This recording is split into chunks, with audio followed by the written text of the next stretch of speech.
अभी तक हमने डिस्कस किया स्टार्टिंग से रेगुलेटिंग एक्ट, उसके बाद हमने प्रीएम्बल किया, देन उसके बाद फीचर्स, और कल हमने डिस्कस किया आर्टिकल यूनियन एंड इट्स। अच्छा, अब keeping political aspect aside, like if you have to study this in your Indian politics, citizenship, but generally in layman language अगर मैं आपसे पूछूं कि देखो आप इस वक्त भूल जाओ आपको पॉलिटी पढ़ना है, आपको आता है नहीं आता, that is secondary thing, but generally what is citizenship as a simple. देखो अगर आंसर के पॉइंट ऑफ व्यू से मैं पूछूं then you have to write in a specific points, but general अगर मैं आपसे पूछूं लेमैन लैंग्वेज में सिटीजनशिप है क्या? Right to decide.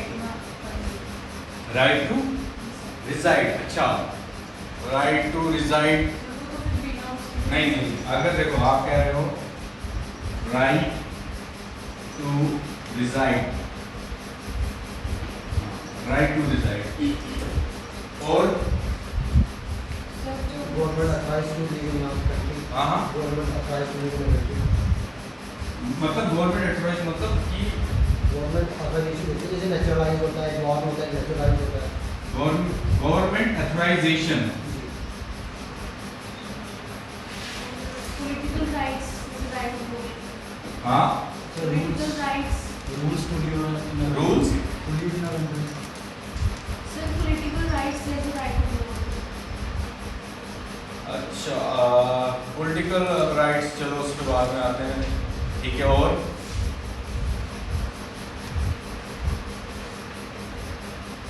गवर्नमेंट बनाती क्यों है सिटीजनशिप?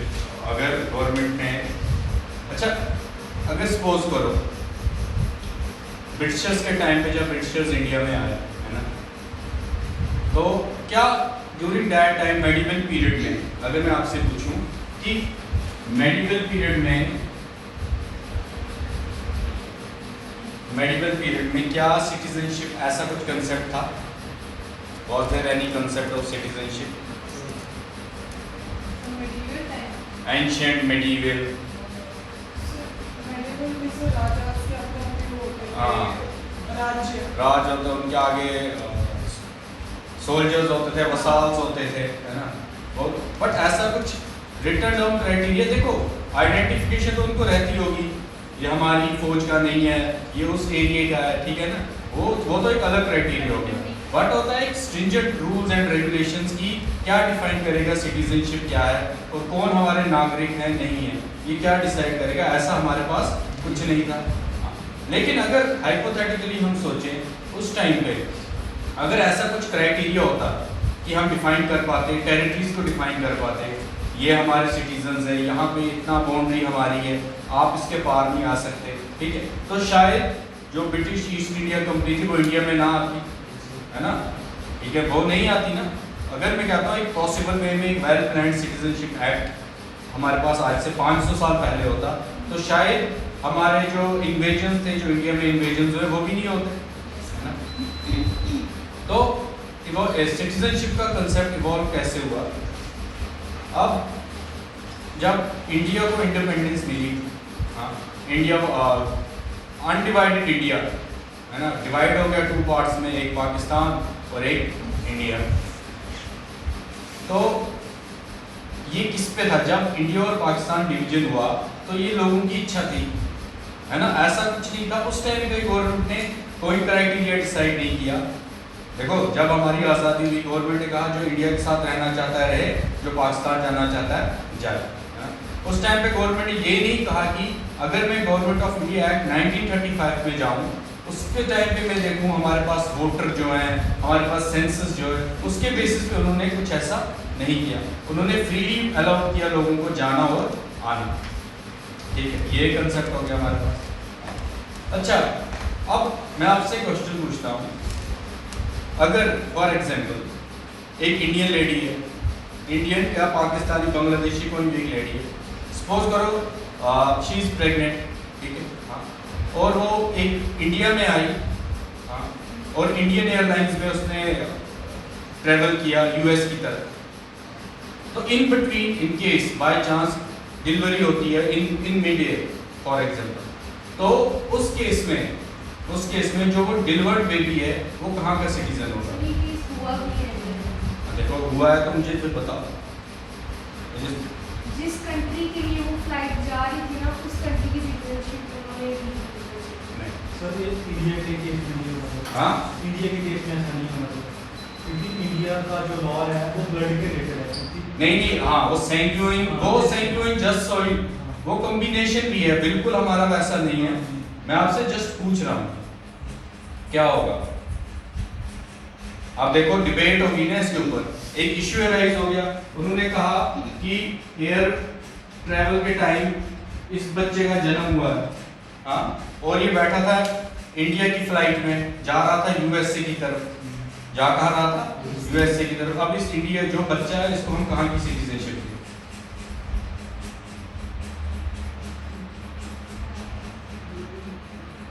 कल आपको इंटरव्यू में पूछ रहे कोई सिटीजनशिप एक्ट से रिलेटेड यही क्वेश्चन। अच्छा, अगर इंडियन लेडी है वो यूएस से ट्रैवल कर रही है और वो यूएस की फ्लाइट में बैठी है, हाँ यूएस की वर्जीनिया एयरलाइंस में वो बैठी है, इन बिटवीन डिलीवरी होती है, तो वो जो बच्चा होगा वो किस कंट्री का सिटीजन होगा? सर हमने कहा ना इंडियन लेडी है, इंडिया का होगा। पैरेंटल सर वो टेरिटरी पे होता है। टेरिटरी पे नहीं होगा। इट्स देखो क्या है, जिस भी कंट्री में वो एयरलाइन रजिस्टर्ड है, वो एयरलाइन कहाँ की रजिस्टर्ड है? यूएसए की, वो बच्चा वहीं का सिटीजन माना जाए। वो जो बच्चा होगा वो कहाँ का सिटीजन माना जाएगा? यूएस का। यूरोप की फ्लाइट में हो वहाँ का, बट उसमें कुछ अपनी अपनी कंट्रीज के रूल्स रहते हैं, ठीक है, बट जनरली क्योंकि अब देखो ना इंडिया ने जो यूएन यूनाइटेड नेशंस का रेफ्यूजीज के ऊपर एक कन्वेंशन उन्होंने लाया था 1951 में, फिर उसको अमेंड किया था 66 में, 67 में गवर्नमेंट ने उसको इम्प्लीमेंट नहीं किया। India is not a signatory to refugees, जो यूएन का कन्वेंशन है किसका? रेफ्यूजीज का। इंडिया उसका सिग्नेटरी नहीं है।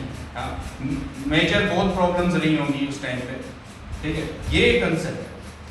यही आप एप्लीकेबल है किसमें? अगर आप शिप से ट्रैवल कर रहे हो, जिस कंट्री की वो शिप रजिस्टर्ड है, ठीक है, जिस कंट्री में वो शिप रजिस्टर्ड है उससे हम वहां का सिटीजन मानेंगे।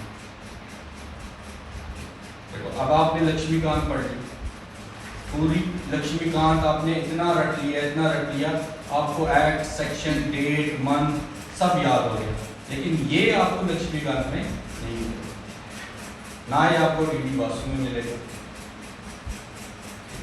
ये आपको कहां से मिलेगा? जब अगर आप डेली न्यूज़पेपर अपने आप को अपडेट करते हो, और आपके जो एग्जाम में क्वेश्चंस आते हैं वो आते भी ऐसे, हाइपो सिचुएशन दे दी आपको क्या है, क्योंकि ये तो है ना। अब सिटीजनशिप को लेकर बहुत सारी डिबेट्स रहती हैं। अब एक और अगर आप देखोगे सैरोगेसी, है ना, सैरोगेसी के केस में सपोज करो चाइल्डलेस कपल है यूएस का, है ना, उन्होंने कहा कि हम इंडिया में जाके जो वहाँ पे ऐसा कॉमन है वहाँ पे इजीली हमें अवेलेबल हो जाएगा, तो वो इंडिया है, ठीक है। अब सैरोगेसी में भी रिसेंटली गवर्नमेंट ने उसमें काफ़ी अमेंडमेंट की थी।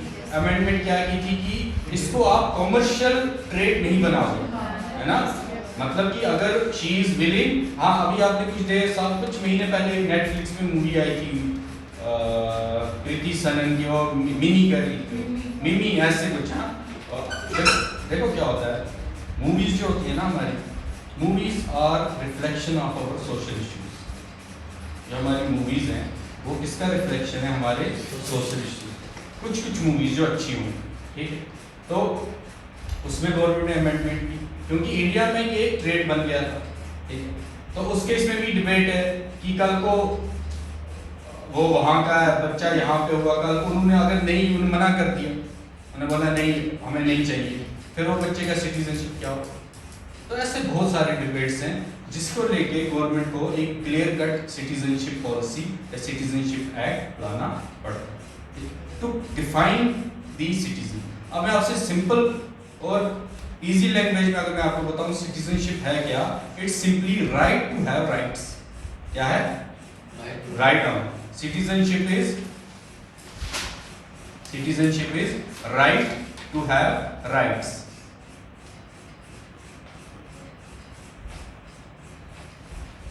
Right to have rights. अब बात करते हैं right to have rights, fundamental rights. अच्छा, सपोज करो कोई पाकिस्तानी पर्सन है, वो वीजा पे इंडिया में आया और इंडिया में उसे अरेस्ट कर लिया, डिटेंशन अंदर जेल में उसके, क्या उसके पास अंडर आर्टिकल 21 और 32 क्या उसके पास राइट है कि वो अपनी बेल या सुप्रीम जो इस कंट्री का लॉ होगा उनके सामने अपनी डिटेंशन को रख सकता है या अपनी बात को रख सकता है? सर क्यों लीगल आया है तो हो सकता है। बिल्कुल। देखो, अगर वो लीगली आया है, अगर वो लीगली आया है ना और उसको डिटेन किया गया, देन इन केस उसके पास अंडर आर्टिकल 21 और 32 के, एंड आर्टिकल 21 क्या कहता है? राइट टू लिव या लाइव, राइट टू लिव। 32 में क्या है आपके पास? आपके पास रिट्स हैं 5 टाइप की, हैबा कॉर्पस, ठीक है, मैंडेमस, सिटोरिया, क्यू वारंटो, ठीक है, ये आपके पास 5 टाइप की रिट्स हैं। तो उस केस में जो पाकिस्तानी सिटीजन होगा उसे हम वो राइट को एक्वायर कर सकते हैं। अब बात आती है हमारे पास राइट्स। देखो, फंडामेंटल राइट्स में भी डिस्क्रिमिनेशन है।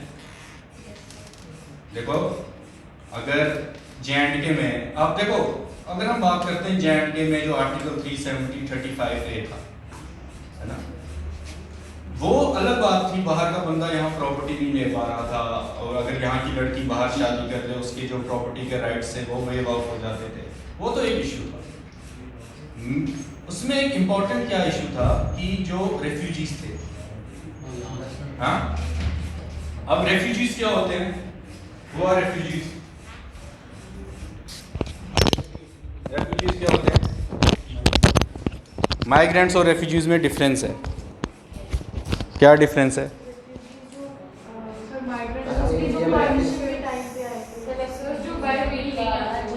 हाँ हाँ हाँ, वो डस्ट ला देना। देखो, रेफ्यूजीज और migrants they are not same. Refugees and migrants are not same.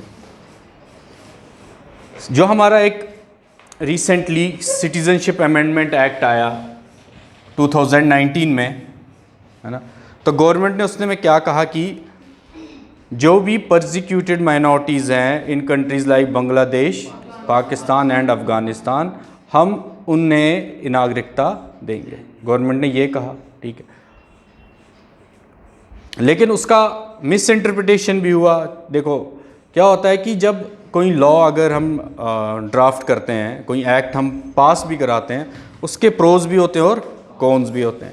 अब देखो, जो एक लीगलाइज सिटीज़न है इंडिया का, जो यहाँ पे रह रहा है, जिसके पास प्रॉपर डॉक्यूमेंट्स हैं, ठीक है, जो वोट दे रहा है, जिसके आपके पास अपने प्रॉपर्टी के पेपर्स है, आपको उस केस में डरने की ज़रूरत कोई भी नहीं है। बट इन केस क्या है कि हमारी कंट्री में क्या हुआ है, अगर आपको याद होगा, जब बांग्लादेश लिबरेट हुआ था 1971 में, उस टाइम पे क्या हुआ था, बहुत सारे रेफ्यूजीज़ जो है वो इन्फ्लक्स हुआ था, कहाँ पे? आसाम में। उस वजह से आसाम के लोगों में एक रिजेंटमेंट है कि यहाँ से रेफ्यूजीज़ को आप, अब देखो कंट्रीज़ का भी कितना एक अजीब सा व्यवहार रहता है। अगर आप देखोगे, श्रीलंका को आज़ादी मिली 1948 में, है ना, तो वो सिलोन उसका पहले नाम था। वहाँ पे कुछ 7 लाख जो हिंदूज़ थे वो इंडिया के, जो वहाँ पे पिछले 400-500 सालों से रह रहे थे, कुछ मिनटों में गवर्नमेंट ने कहा कि they are not the citizens of India. मतलब एक पेन के पेपर से डिसाइड हो गया कि ये यहाँ के सिटीजन्स नहीं हैं। यही हुआ आपका म्यांमार में। म्यांमार में क्या हुआ कि रोहिंग्याज जो थे उनको उन्होंने वहाँ पे स्टेटलेस कर दिया, है ना। तो अब क्या हो रहा है कि, तो गवर्नमेंट क्या चाहती है कि टाइम टू टाइम हमारे जो सिटीजनशिप एक्ट है उसमें अमेंडमेंट्स होती रहें, ताकि अगर हमारी कम्युनिटी के या जो, अब उसमें क्या गवर्नमेंट लिखा क्या नहीं लिखा कि उनका परसिक्यूशन हो रहा है किसी और कंट्रीज़ में, हम उनको यहाँ पे रिहेबिलिटेट कर सकें, ठीक है। अब मेजर इशू जो आता है इसमें, अगर आप देखो आर्टिकल 370 की हम बात कर रहे थे, उसमें क्या था कि जो रेफ्यूजीज़ यहाँ पे रह रहे थे उनके पास कुछ राइट्स थे, कुछ राइट्स नहीं थे। जैसे कि उनके पास यहाँ पे जो जॉब्स हैं उनमें वो अप्लाई नहीं कर सकते थे। हाँ, दूसरा वो यहाँ पे प्रॉपर्टी नहीं ले सकते थे, है ना। फ्रीडम टू फॉर्म एसोसिएशन, वो अपनी कोई अगर रेफ्यूजी एसोसिएशन ऐसा कुछ नहीं बना सकते थे। आर्टिकल 19 के अंदर आपको क्या एक फ्रीडम टू फॉर्म एसोसिएशन दी गई है कि नहीं, आप वो नहीं बना सकते थे। सो इसका ये पॉजिटिव इफेक्ट भी हुआ कि आप देखो पिछले 75 सालों से अगर कोई एक group of persons they are living like stateless, वो यहाँ पे रह तो रहे हैं बट वो यहाँ पे जो राइट्स हैं वो एंजॉय नहीं कर पा रहे, ठीक है। तो ये तो उनके फेवर के लिए हुआ। तो देखो पहले क्या है, अगर सिटीजनशिप की मैं बात करूँ, ये खाली आधा या पौने घंटे का लेक्चर है। इसमें मैं आपको आर्टिकल 5 बता दूं, 6 बता दूं, 7, 8, 9, 10, 11 ख़त्म, और मैं बता दूं आपको इसको टर्मिनेट कैसे करना है, एक्वायर कैसे करना है, बस। लेकिन क्या होता है, आपको एक पूरा सिनेरियो समझ में होना चाहिए कि आखिर ये है क्या, इसे क्यों लाया जाता है, अमेंड क्यों करते हैं, रिपील क्यों करते हैं, क्योंकि होलिस्टिक अंडरस्टैंडिंग इज़ इम्पॉर्टेंट, ठीक है। अगर मैं आपको ये एक आधे घंटे में पूरा समझा दूँ आर्टिकल 5, 6, 7, 8, उससे कोई ना आपका फ़ायदा होगा ना मेरा, ठीक। So it's better to understand, इसलिए मैं कभी भी किसी टॉपिक पे डायरेक्टली नहीं आता, ठीक है, ताकि आप चीज़ों को लिंक कर सको और आप समझ पाओ कि इसका ओवरऑल इम्पैक्ट क्या है हमारे ऊपर। देखो फर्स्ट टाइम हमने सिटीजनशिप एक्ट कब लाया, 1955 में हमने एक सिटीजनशिप अमेंडमेंट एक्ट लाया। अब मेरा आपसे क्वेश्चन है कि जो हम सिटीजनशिप अमेंडमेंट एक्ट 2019 में हमने लाया, और जो ये सिटीजनशिप है, क्या ये कॉन्स्टिट्यूशन डिसाइड करता है? मैंने आपसे क्या पूछा कि जो सिटीजनशिप है, नागरिकता देना या नहीं देना, ये कॉन्स्टिट्यूशन डिसाइड करता है या पार्लियामेंट डिसाइड करता है? देखो सबसे बड़ी बात, ना ही तो कॉन्स्टिट्यूशन ना ही पार्लियामेंट, यह है सिटीजनशिप अमेंडमेंट एक्ट 1955। ये खुद में एक एक्ट है, ये एक खुद में एक्ट है। अगर आप देखो इसमें कोई 19 सेक्शंस हैं। कॉन्स्टिट्यूशन में क्या होते हैं? आर्टिकल्स। कॉन्स्टिट्यूशन में क्या होता है? आर्टिकल। और अगर आप पूरा एक्ट पढ़ोगे, एक्ट में क्या होती हैं? सेक्शंस। कॉन्स्टिट्यूशन तो चलो एक वाइडर कैनोटेशन हो गया, सारे उसको अमेलगमेट कर दिया, लेकिन जो सोर्स ऑफ पावर है ना गवर्नमेंट के पास, वो है citizenship amendment act 1955। That's the ultimate source of authority to decide and regulate the citizenship laws. अब दूसरा मैं आपसे पूछ रहा हूँ, इस एक्ट को मैंने कम से कम 5 बार अमेंड किया होगा। 19 में, 15 में, 4 में, 3 में, 86 में, 5 बार इसको मैंने अमेंड किया है। ये जो अमेंड होता है ना, अमेंड जो होता है, अमेंडमेंट का क्या मतलब है? देखो अमेंडमेंट क्या होता है, जो आपका प्रिंसिपल एक्ट है ना, कौन सा? 1955, उसमें चेंजेस। कभी कभी कंफ्यूजन होता है कि ये नया एक्ट आया तो शायद जो पुराना एक्ट था वो रिपील हो गया। वो रिपील नहीं होता। हाँ, उसका कुछ पार्ट हम रिपील कर सकते हैं, बट प्रिंसिपल सोर्स जो है, आप इतना मान लो, जो ओरिजिन है, ओरिजिन किसी रिवर का है, रिवर आगे आगे आपकी रिवर्स की कुछ डिस्ट्रीब्यूटरीज बन गई, कुछ स्ट्रीम्स बन गई, तो ऐसा मेन जो आपका रिवर है, डेट इज सिटीजनशिप एक्ट 1955। वहाँ से ये सारा जो आपका सिटीजनशिप का प्रोसेस है, वहाँ से ये डिसाइड होता है। अमेंडमेंट कॉन्स्टिट्यूशन में नहीं आता? कॉन्स्टिट्यूशन में अमेंडमेंट आती है, लेकिन मैं आपसे क्या कह रहा हूँ कि कॉन्स्टिट्यूशन में सोर्स नहीं है अथॉरिटी का कि वो रेगुलेट करे सिटीजनशिप। वो सिटीजनशिप एक्ट के अंडर है। देखो ना, अगर आप पार्लियामेंट अपना सिटीजनशिप एक्ट पढ़ो, सिटीजनशिप पढ़ो, उसमें जो आप आर्टिकल्स पढ़ोगे वो सिर्फ ये बताएगा कि कौन नागरिक है, उस डेट के बाद कौन था, फॉरेनर्स के बारे में लिखा है, उसमें कहीं सिटीजनशिप का डिफाइन नहीं किया होगा पूरा, ठीक है, कैसे सिटीजनशिप देनी है। अब आप जैसे पढ़ते हो by birth, bye decent, bye incorporation, वो आपके आर्टिकल्स में नहीं आता, वो आपका आता है सिटीजनशिप अमेंडमेंट एक्ट में, ठीक है। जो आपने वो 5 टाइप्स पढ़े हैं ना टू एक्वायर सिटीजनशिप, है ना, एक नेचुरलाइजेशन भी है उसमें, तो वो आपके आर्टिकल्स में नहीं आते, वो आपके एक्ट में आते हैं, ठीक है। और टर्मिनेशन जो है वो भी आपके किस में आते हैं? एक्ट में, आर्टिकल्स में नहीं आते वो, ठीक है। हाँ, तो अब सिंपल सी बात है, हमारा सिटीजनशिप का मतलब है कि right to have rights in simple language, but there is a discrimination. Discrimination मतलब कि कुछ some few rights are exclusively for the citizens and few rights are available to the foreigners also. अब foreigners में भी हमने categories बनाई हैं। ये नहीं हो कल कोई बाहर का बंदा आके यहाँ एसोसिएशन बनाए प्रोटेस्ट करने लगे, है, तो उसमें भी हमने कैटेगराइजेशन की हुई है। अच्छा, अगर कोई यूएस का बंदा है, वो चाहता है कि मैं दिल्ली का कोई स्कूल है, मैंने सुना है वहाँ पे बहुत अच्छी एजुकेशन मिल रही है, हाइपोथेटिकल सिचुएशन, और वो चाहता है कि इस स्कीम के अंदर मैं दिल्ली में आके स्टडी करूँ, क्या वो कर सकता है? स्कीम इसके अंदर हाँ, स्कीम के अंदर स्कीम तो खाली इंडियंस में देखो अगर दिल्ली गवर्नमेंट ने कोई स्पेशल स्कीम बनाई है ना, तो उसमें बाहर का कोई भी एलिजिबल नहीं होगा। देखो दूसरी बात है, जो एजुकेशन एक्ट हमारा है, right to education act, that is open to foreigners also. हाँ, लेकिन जब हम कुछ एक स्पेसिफिक स्कीम की मैं बात कर लूँ ना, उसमें वो एप्लीकेबल नहीं होंगे, क्योंकि वो एक्सक्लूसिवली स्टेट बजट में से जा रहा है। वो स्टेट डिसाइड करेगी कि क्या किसी को देनी है या नहीं देना। हाँ, यूनियन टेरिटरीज़ में देखो, अगर डिपेंड करता है उसके पास लेजिस्लेचर है या नहीं है। अगर लेजिस्लेचर है तो वो खुद डिसाइड कर सकते हैं। सबसे पहली बात, सिटीजनशिप जो है that is under union list. तो 3 टाइप की लिस्ट होती हैं, स्टेट लिस्ट, कंकरेंट लिस्ट और यूनियन लिस्ट। तो ये आपका किसके अंडर आता है? यूनियन लिस्ट के अंडर। इसका क्या मतलब है? Only parliament has the power to regulate the citizenship laws, state has no authorization. States के पास कोई पावर नहीं है। यहाँ तक का स्टोरी समझ आई सबको? ठीक, हाँ। अब लिखिए,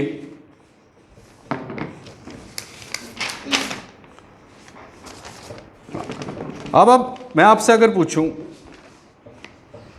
अगर कोई चाइना का सिटीज़न है, नो डाउट चाइना जो है it's one of the developed countries, है ना, पर कैपिटा इनकम और एंगल से आप देख लो अच्छा है चाइना में। बट फिर भी अगर आप देखो वर्ल्ड में सबसे ज़्यादा जो पीपल है, सबसे ज़्यादा लोग जो अप्लाई करते हैं किसी और कंट्री की सिटीज़नशिप के लिए, वो चाइना से ही हैं।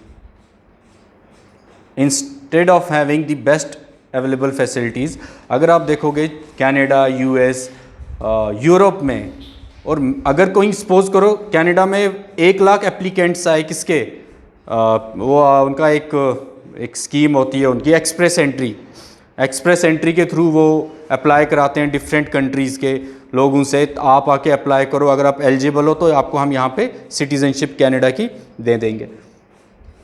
अगर 1 लाख एप्लीकेशन आती है, उसमें से कम 40-45,000 चाइना से ही होगी। ऐसा क्यों है? कंपटीशन क्या है? देखो पॉपुलेशन तो बढ़ रही है, लेकिन उनका पॉपुलेशन की वजह से उनकी ग्रोथ, डेवलपमेंट, इस पे कोई इम्पैक्ट तो नहीं आया। उन्होंने उसमें भी बैलेंस मेंटेन किया है। इसका मेन रीज़न जो होता है कि देखो आप क्या करते हो, कंपैरिजन क्या है? अब देखो फॉर एग्जांपल आईपीएल है, आईपीएल में दुनिया के हर वर्ल्ड से प्लेयर खेलने आते हैं कि नहीं? सिर्फ पाकिस्तान के प्लेयर नहीं खेल सकते आईपीएल में, ठीक है। लेकिन इनसाइड द हार्ट देखो, पैसा कमाना सबका एक शौक़ है, क्रिकेटर्स का भी होता है। अब अगर वो एक सीज़न का कोई 2-2.5 करोड़ रुपया कमा जाए तो उसमें कोई बुराई तो नहीं है उसके लिए।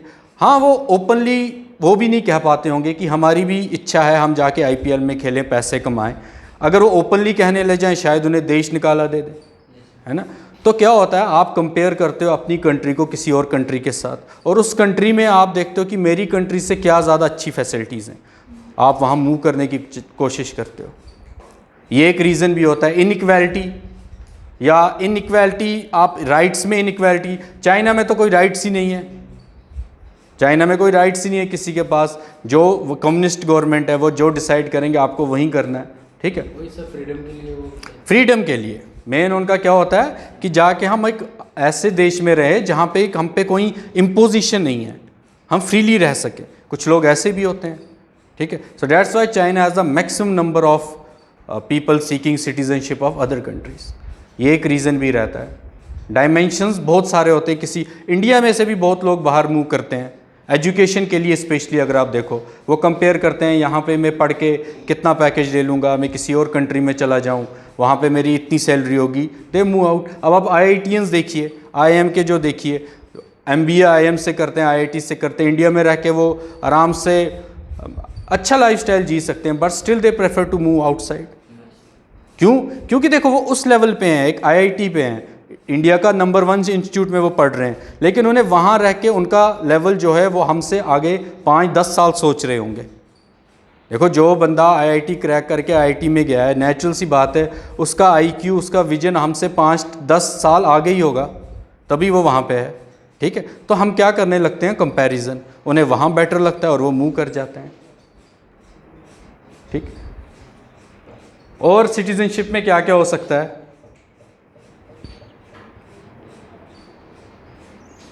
अच्छा, अगर फॉर एग्जांपल मेरे को बताओ, आप इंडियन हो, आप ब्रिटिश गए घूमने, आप यूनाइटेड किंगडम आप घूमने गए, आपके डॉक्यूमेंट्स थे, आपके डॉक्यूमेंट्स गुम गए, आपके डॉक्यूमेंट्स गुम गए, तो आपको क्या माना जाएगा? आप ब्रिटिश में थे और आपके जितने डॉक्यूमेंट्स थे इंपॉर्टेंट, वीज़ा ने आपके पास ट्रैवल वीज़ा था, कुछ भी था, आप ब्रिटिश में हो और आपका डॉक्यूमेंट जो है वो कहीं खो गए, लॉस्ट, या आपके डॉक्यूमेंट्स जो थे उनका जो टाइम था वो एक्सपायर हो गया। फॉर एग्जांपल आपके पास 3 महीने का टाइम था और वो एक्सपायर हो गया, आप फिर भी वहाँ रुके हुए हो, आपको क्या कहेंगे? आपको क्या कहेंगे? इलीगल। इलीगल उस टाइम पे आपको इलीगल इमिग्रेंट माना जाएगा, इलीगली माना जाएगा ना। अब इसमें भी दो टाइप के होंगे, इसमें भी आपके पास 2 टाइप के इलीगल्स होंगे। एक जिनका टाइम पूरा हुआ या जिनके डॉक्यूमेंट्स गुम गए, ठीक है, वो आना चाहते हैं बट आ नहीं पा रहे। कुछ ऐसे होंगे जो जानबूझ के कहीं गायब हो गए। क्या होता, आपने देखा होगा इंडियन मूवीज़ में बहुत सारे लोग वो बॉर्डर पार करके जाते हैं किसी और कंट्री में और वहाँ जाके कहीं छुप जाते हैं ताकि हमें कोई देखे ना, कोई हमें देखे ना। जब एक टाइम के बाद वो नहीं मिलते, उनका कुछ नहीं पता चलता, उन्हें हम क्या कहते हैं? माइग्रेंट।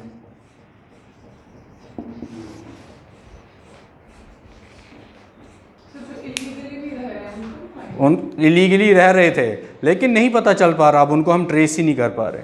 सर जैसे वो देखो सर पंजाब में करते हैं लड़के, डोंकी बोलते हैं जिसको सर, तो वो USA जाते हैं। हाँ, USA नहीं जाते, मैक्सिको से क्रॉस होकर USA जाते हैं सर। लेकिन सर वो वहाँ पे जॉब कैसे करते हैं? कुछ जो होते हैं ना, बस जाते हैं। देखो क्या होता है, जॉब का क्या है, USA और कनाडा की अगर आप बात करोगे ना, वहाँ पे कुछ मिनिमम वेजेस होती हैं $18 पर आवर। ठीक है, मेरा एक स्टोर है और मैं इंडियन हूँ, मैं उससे क्या करता हूँ, देखो मैं तुम्हें काम दूंगा, मैं तुम्हें काम पूरा दूंगा, उससे काम भी ज़्यादा कराऊंगा और पैसे भी आधे दूंगा। सपोज़ करो अगर तुम एक प्रॉपर वे से गए हो अपने डॉक्यूमेंट्स लगा के, तुम्हें $18 मिलेंगे, ठीक है, और जो तुम्हारे बेनिफिट्स होंगे वो भी मैं तुम्हें दूंगा। लेकिन किसी के अंदर शौक़ था, मैंने जाना ही है वहाँ, इलीगली भेजो लीगली भेजो, उसने कहा मैंने जाना ही है, वो पहुँच तो गया, लेकिन उसके साथ क्या हुआ, उसने बोला देखो तुम्हारे पास 2 रास्ते हैं, मेरे को पता है तुम इलीगल हो, या तो मैं तुम्हारी शिकायत कर दूँ, तुम्हें डिपोर्ट करा देता हूँ, या तो मेरे पास काम कर लो, मैं तुम्हें 1 घंटे के $10 दूंगा। हाँ, तो मैंने पेपर में क्या दिखा रहा हूँ, $18। देखो उसने भी अपना टैक्स बचाना है, वो पेपर में क्या दिखाएगा, I am paying him $18 per hour, पे कितना कर रहा है 10, वो अपना मुंह भी नहीं खोलेगा, तो उसे पता है मैंने अगर मुंह खोला मैं डिपोर्ट हो जाऊंगा। ऐसे बनता है, फिर उन्हें काम भी मिल जाता है। जो वो है वो अगर कल को वेज रेट $30 हो जाए, वो से बोल के मैं तुम्हें $12 ही दूंगा। देखो वो कितना अपने टैक्स में पैसा बचा रहा है और उससे पे कितना कर रहा है। नेशनल जो रूल है मिनिमम वेजेस एक्ट, उसका 50% वे कर रहा है। इसीलिए आप देखो बेटर फैसिलिटीज़ की जब बात आती है, मैक्सिको के जो लोग हैं वो क्यों US में आना चाहते हैं, और मेक्सिको के जो लोग हैं ना वो डेलिबरेटली ऐसा करते हैं, जो प्रेग्नेंट लेडीज़ होंगी उनको डेलिबरेटली, मतलब अगर डिलीवरी में 1 हफ़्ता रहता है, 15 दिन रहते हैं, वो डेलिबरेटली कोशिश करते हैं कि ये 10 दिन ये यूएस में गुजार लें, क्योंकि यूएस में जो है वो सॉइल राइट चलता है। इंडिया में क्या चलता है? सैंग्विन, ब्लड का राइट। कभी कभी सॉइल का भी चल सकता है, लेकिन मतलब कि अगर मेरे को इंडिया की सिटीज़नशिप चाहिए, मेरा कोई बर्थ से यहाँ पे या ब्लड से कोई रिलेशन होना चाहिए, आइदर माई मदर और फादर, कुछ दोनों में से कोई एक यहाँ का सिटीज़न रहा हो तभी मुझे यहाँ की सिटीज़नशिप मिल सकती है। इंडिया में ये कंसेप्ट नहीं है कि अमेरिकन का कोई यहाँ बेटा हुआ उसे हम सिटीज़नशिप दे देंगे, नहीं।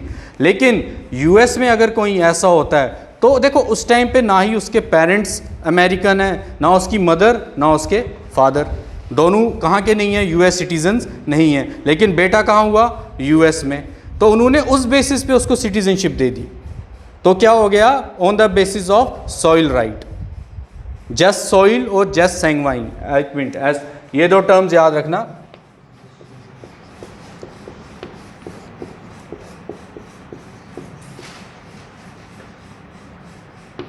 That is related to blood, that's related to land.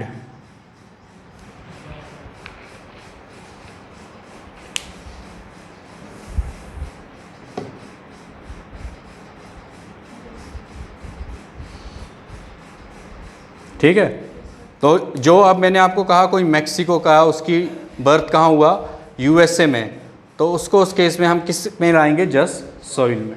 ठीक, लेकिन अगर इंडिया में है, फॉर एग्जांपल फादर इंडियन है और मदर सपोज करो बांग्लादेश से है, तो क्या होगा?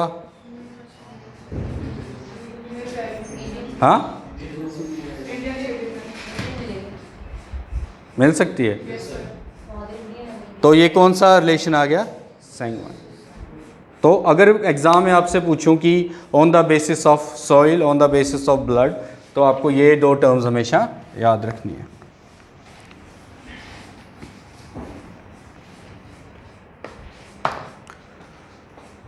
तो अब बात आती है रेफ्यूजीज़ की। किनकी? रेफ्यूजीज़ कौन होते हैं? जैसे आपने पहले कहा कि जिनका परसिक्यूशन हो किसी माइनॉरिटीज़ में, ठीक है, कोई माइनॉरिटी किसी कंट्री में, उनको वहाँ एक एप्रीहेंशन रहता है कि हमारा यहाँ परसिक्यूशन हो सकता है, हमें किसी और कंट्री में जाना चाहिए। लेकिन अगर सपोज़ करो आपने कभी अगर आप न्यूज़पेपर पढ़ते हो या आपको कुछ उसका आइडिया हो, एक इंडियंस क्या करते हैं, एक यूज़ करते हैं जिससे कहते हैं असाइलम।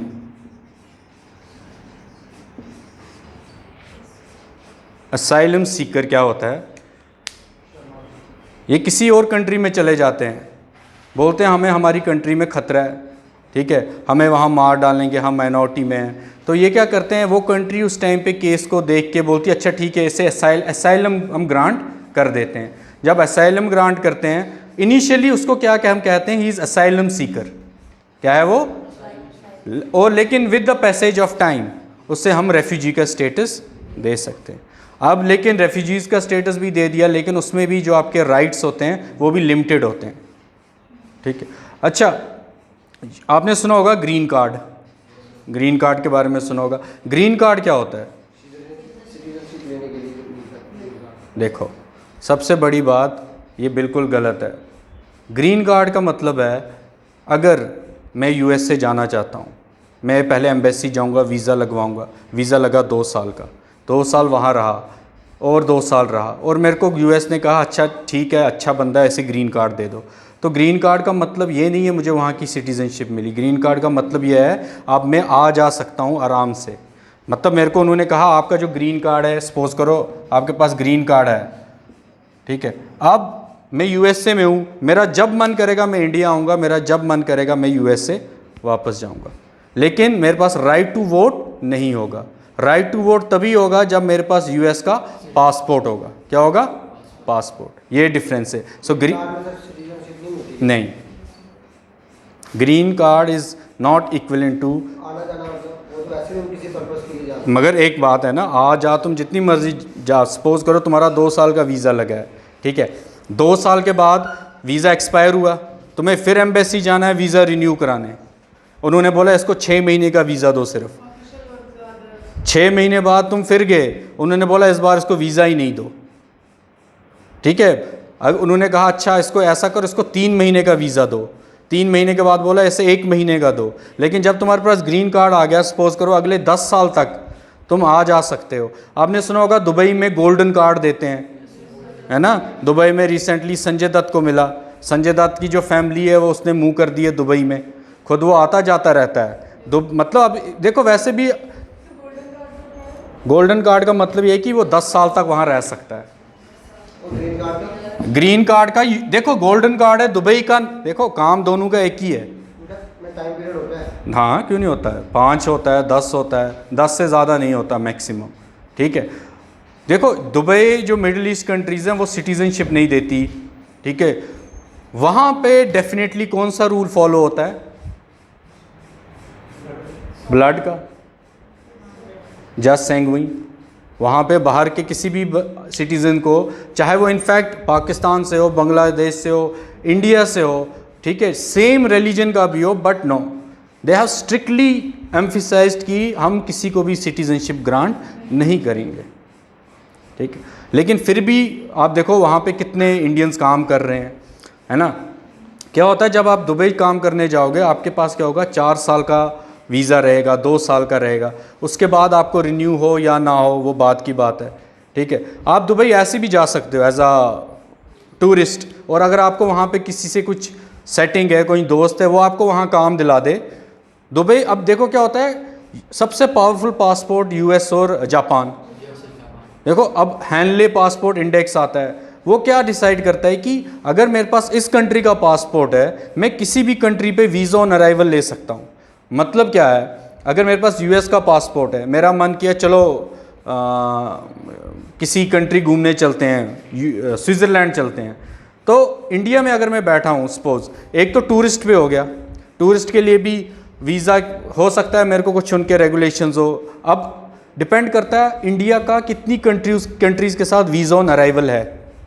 ठीक है, वीज़ा ऑन अराइवल मतलब मैं अपना पासपोर्ट लेके गया, टिकट काटी, एयरपोर्ट पे उतरा, वहाँ की लोकल एम्बेसी में गया, उन्होंने बोला अच्छा ठीक है इसको हम अलाउ करते हैं, इसका 1 महीने के लिए ये यहाँ रुक सकता है। लेकिन कुछ कंट्रीज़ ऐसी होती हैं जो बिना वीज़ा के अलाउ नहीं करती, वो कहती हैं नहीं, जैसे इज़राइल। अगर आपने इज़राइल घूमने जाना है, पहले आपको इज़राइल की एम्बेसी में जाना है दिल्ली, ठीक है, और उनका क्राइटेरिया वो बहुत ही डिफ़िकल्ट है किसी को ट्रैवल वीज़ा देने का भी। ठीक है, अगर आपके पासपोर्ट में कोई भी विज़िट हुआ बांग्लादेश, पाकिस्तान का, 99.9% आपका जो वीज़ा है वो रिजेक्ट कर देंगे। ठीक है, तो कुछ कंट्रीज़ क्या हैं, वो पहले इवेल्युएट करती हैं कि इससे हम अलाउ करें या ना करें। कुछ कंट्रीज़ कहती हैं अच्छा आ जाओ, यहाँ आके हम डिसाइड करते हैं। मतलब उनका कहने का मतलब होता है आप आ जाओ और घूम लो। तो ये भी डिसाइडिंग फैक्टर होता है। ठीक है, और इसके बाद अब थोड़ा सा आप लिखिए,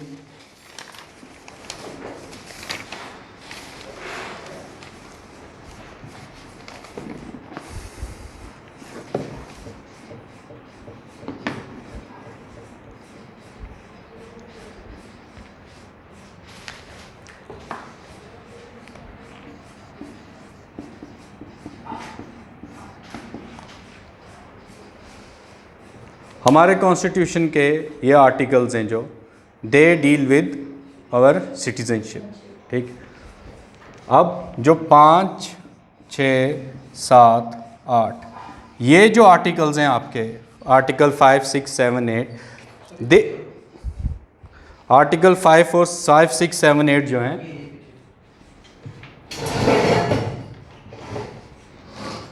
आर्टिकल 5, 6, 7, 8 जो हैं ये बात करते हैं किसके बारे में, सिटीजनशिप के बारे में। स्पेसिफिकली ये किसके बारे में बात करते हैं, सिटीजनशिप के बारे में। और जो रह गए आपके 9, 10, 11 वो किसी और है, वो भी पार्ट किसका, सिटीजनशिप का, बट डायरेक्टली वो इसके बारे में बात नहीं करते। ठीक है, पहले आप लिखिए आर्टिकल 5 क्या कहता है।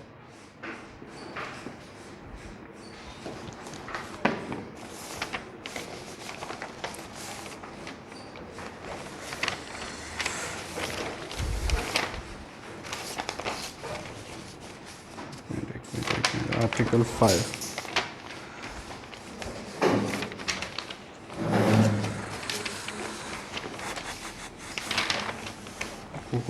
किधर गया किधर गया? आर्टिकल 5 क्या कहता है वैसे?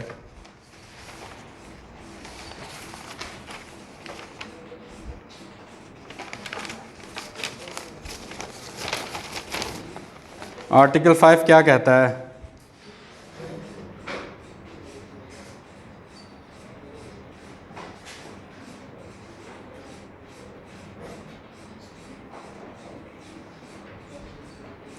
आर्टिकल 5 लिखो आप, citizenship at the commencement, citizenship at the commencement.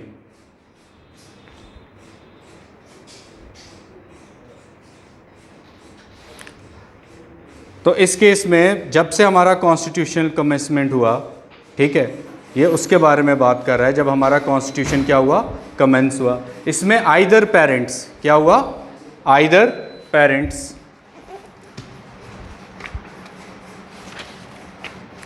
हाँ लिखो art section citizenship at the commencement of the constitution, article 5 क्या था? फर्स्ट पॉइंट इसमें लिखो, who was born in the territory of India, who was born in the territory of India, जो भी individual, ठीक है। Second, either of whose parents, either of whose parents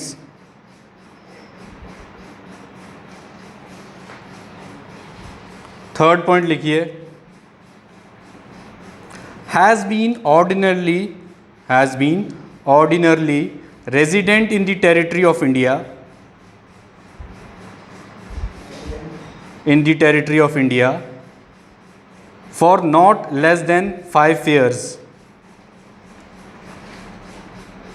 for not less than 5 years, not less than 5 years। हाँ, article 6 लिखिए,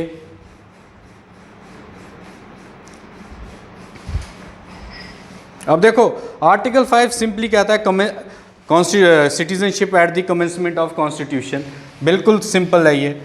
but जो article 6 और 7 है ये बहुत इंटरेस्टिंग है। देखो, जब से हमारा कॉन्स्टिट्यूशन कमेंस हुआ, कब से हुआ? 26 नवंबर 1949 से। तो इसका कट ऑफ डेट बनाई थी 19 जुलाई 1948। 19 जुलाई 1948 एक कट ऑफ डेट बना दी थी कि इससे पहले या इसके बाद? इसके पहले। देखो क्या होता है, एग्ज़ाम में हम फॉर्म फिल करते हैं, उसमें एलिजिबिलिटी क्राइटेरिया लिखते हैं, पर्सन्स बॉर्न ऑन और before this date are eligible and those born before this date are not eligible. तो एक एलिजिबिलिटी क्राइटेरिया होता है ना एग्ज़ाम में। अब बैंकिंग एग्ज़ाम की बात करो, 27 मेरे ख्याल से, हाँ 27 आपका क्लैरिकल के लिए होता है और 30 आपका पीओ के लिए होता है, ठीक है। एक एज क्राइटेरिया डिफाइंड है ना कि अगर आप इससे पहले पैदा हुए हो आप एग्ज़ाम में सिट कर सकते हो, अगर नहीं तो यू आर नॉट एलिजिबल। तो ये क्राइटेरिया होता है, एज सिंपल। अब देखो आर्टिकल 6 और 7 की बात करें, जब डिवीज़न हुआ कंट्री का, क्या था, कुछ लोग ऐसे भी रहे होंगे जिनका मन किया होगा कि हम पाकिस्तान से इंडिया चले जाएं, है ना। कुछ ऐसे रहे होंगे जिनका मन किया होगा हम इंडिया से पाकिस्तान चले जाएं और फिर पाकिस्तान से वापस इंडिया आएँ। देखो आर्टिकल 6 क्या कहता है कि जो पाकिस्तान से इंडिया आए, ठीक है, और आर्टिकल 7 कहता है जो पहले इंडिया से पाकिस्तान गए और वापस इंडिया आए। अब कई रीजंस हो सकते हैं, है ना। पहले कई को लगा होगा नहीं यार, हमारे सारे लोग, अब उस टाइम पे दिल्ली में कोई लोग रह रहे होंगे, उन्हें लगा होगा जैसे ओल्ड दिल्ली में मैक्सिमम पहले मुस्लिम्स हैं, स्टार्टिंग से ही वहाँ मुस्लिम्स हैं, तो उन्हें लगा होगा कि हम शायद पाकिस्तान चले जाएं, हमारे ज़्यादा लोग वहीं पे चले गए होंगे। वहाँ जाके उन्हें हुआ क्या था, एक बुक थी, मुझे बुक एक माइग्रेशन के ऊपर। हुआ क्या था, जो इंडियंस मुस्लिम थे जब वो पाकिस्तान गए थे स्टार्टिंग में इनिशियली, तो वहाँ पे उनके साथ कुछ ठीक व्यवहार नहीं हुआ। उन्हें वहाँ जमीन एक टर्म से कहने लगे जिसे कहते हैं मुहाजिर, हाँ, कि मतलब एक इमिग्रेंट, आप एक अपना मुल्क छोड़ के इधर आए हो। तो उस टाइम पे उन्होंने क्या किया, उन्होंने कहा नहीं हम वापस कहाँ जाते हैं, इंडिया। तो आर्टिकल 6 किसके बारे में बात करता है, जो पाकिस्तान में थे इंडियन, पाकिस्तान में जो थे वो इंडिया आ गए। क्योंकि देखो हमने कुछ ऐसा नहीं कहा था कि वहाँ आप, जो देश का हमारा डिवीज़न हुआ था, अनडिवाइडेड इंडिया का जो पार्टीशन हुआ था, वो प्योरली रिलीजन बेसिस पे नहीं हुआ था, ठीक है। हाँ, वो मेजॉरिटी जो पॉपुलेशन थी, क्राइटेरिया वो था, लेकिन ऐसा कोई क्राइटेरिया नहीं था कि वहाँ मुस्लिम ही रहेंगे, यहाँ हिंदू ही रहेंगे, ठीक है। तो क्या हुआ, आर्टिकल 6 में किसी का मन किया पाकिस्तान से इंडिया आ गया, और आर्टिकल 7 में क्या हुआ, किसी का मन किया वो इंडिया से पाकिस्तान गया और फिर पाकिस्तान से वापस आ गया, ठीक है। हाँ, आर्टिकल लिखो, आर्टिकल थोड़ा लिख लो, आर्टिकल 6 क्या कहता है, right of citizenship, rights of citizenship, rights of citizenship of certain persons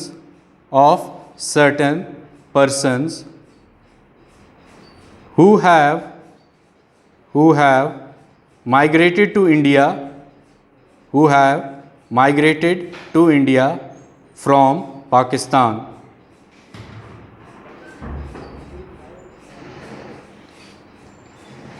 अब इसमें भी कंडीशंस हैं, ठीक है, इसमें भी बहुत सारी कंडीशन है, जैसे कि वो या आई, लिखो फर्स्ट कंडीशन, बिल्कुल शॉर्ट फॉर्म में लिखना, बिल्कुल एक्सप्लेन करने की ज़रूरत नहीं है, छोटे कीवर्ड्स में लिखना।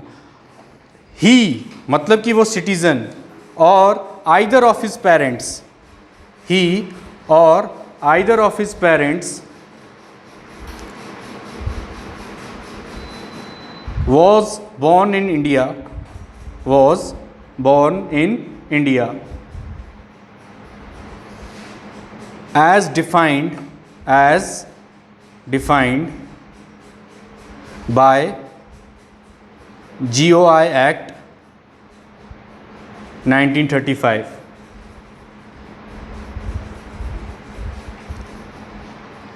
हाँ, article 7, rights of citizenship of certain migrants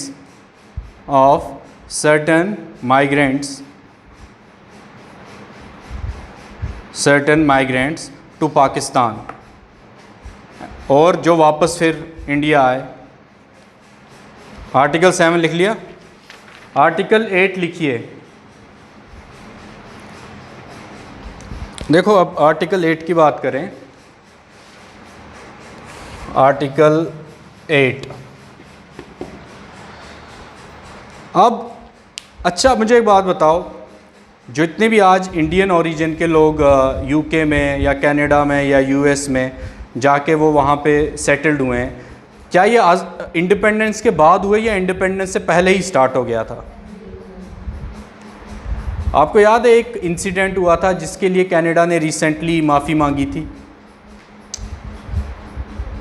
कुछ इमिग्रेंट्स थे इंडिया के जो कनाडा भाग रहे थे, कनाडा ने उस शिप को अलाउ नहीं किया था अपने इस पे सीप मत आपके जो पोर बंदर है वहाँ पे उसने अलाउ नहीं किया था उनको आने की, जिस वजह से वो बोट डूब वापस गई थी, लेकिन जितने उसके अंदर थे वो डूब के सब मर गए थे। ठीक है, ये एक ट्रेजेडी हुई थी। ठीक है, ये बहुत पहले हुई है, आज से मेरे ख्याल से 110-120 साल पहले ये ट्रेजेडी हुई थी। हाँ, तो उसके लिए रिसेंटली कनाडा ने माफ़ी मांगी कि हम उस टाइम पे हमारे जो उस टाइम पे बेसिकली जो आज मिनिस्टर है कनाडा का जस्टिन ट्रूडो, उन्हीं का कोई था उस टाइम पे। हाँ, तो उन्होंने आज माफ़ी मांगी कि हमसे उस टाइम पे गलती हुई थी, ऐसा हुआ था। तो इसका क्या मतलब है कि मना किया था। देखो फिर इसमें वो हिस्ट्री का आपका पूरा आ गया। ठीक है, ब्रिटिशर्स की, क्योंकि उस टाइम पहले कनाडा जो थी वो किसकी कॉलोनी थी ब्रिटिश की, लेकिन वहाँ पे अगर आप देखो सबसे ज़्यादा जो बोलने वाली लैंग्वेज है वो फ्रेंच है, फ्रेंच और इंग्लिश बराबर है, ठीक है। तो हुआ क्या, अब इसका ये मतलब है जो इंडियंस थे उनको पहले से ही एक एस्पिरेशन थी कि हम बाहर जाएं, है ना। अब देखो अगर ऐसा होता तो जो हमारे न्यूक्लियर फादर, कौन है हमारे न्यूक्लियर फादर और स्पेस फादर, विक्रम साराभाई, हैं, ये दोनों फॉरेन में पढ़ के आए थे ना, है ना, दोनों फॉरेन से पढ़ के इंडिया आए। तो इसका मतलब क्या था, जो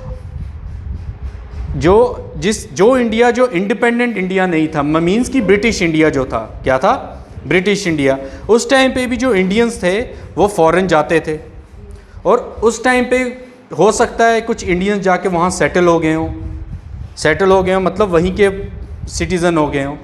अब जब हमें आज़ादी मिली, ठीक है, तो गवर्नमेंट का ये पर्पस था कि हम उन्हें क्यों इग्नोर करें, इग्नोर इन द सेंस आपने उनके लिए भी सोच लिया जो यहाँ से पाकिस्तान गए, आपने उनके लिए भी सोच लिया जो पाकिस्तान से यहाँ आए, उनके बारे में क्या, जो हमारे इंडियंस हैं लेकिन वो रह कहाँ रहे हैं, फॉरेन में, जिन्हें हम कहते हैं PIO, persons of Indian origin, ठीक है ना। आर्टिकल 8 में हमने क्या किया, PIO कंसेप्ट, जैसे जो हमारे पर्सन्स ऑफ इंडियन ओरिजिन है वो कहाँ रह रहे हैं, किसी दूसरी कंट्रीज़ में, उनको सिटीज़नशिप देने के लिए हमने जो भी प्रोविजंस लाए वो किसके अंडर हैं, आर्टिकल 8 के अंडर, ठीक है। अब लिख लो इसमें एक लाइन थोड़ी सी,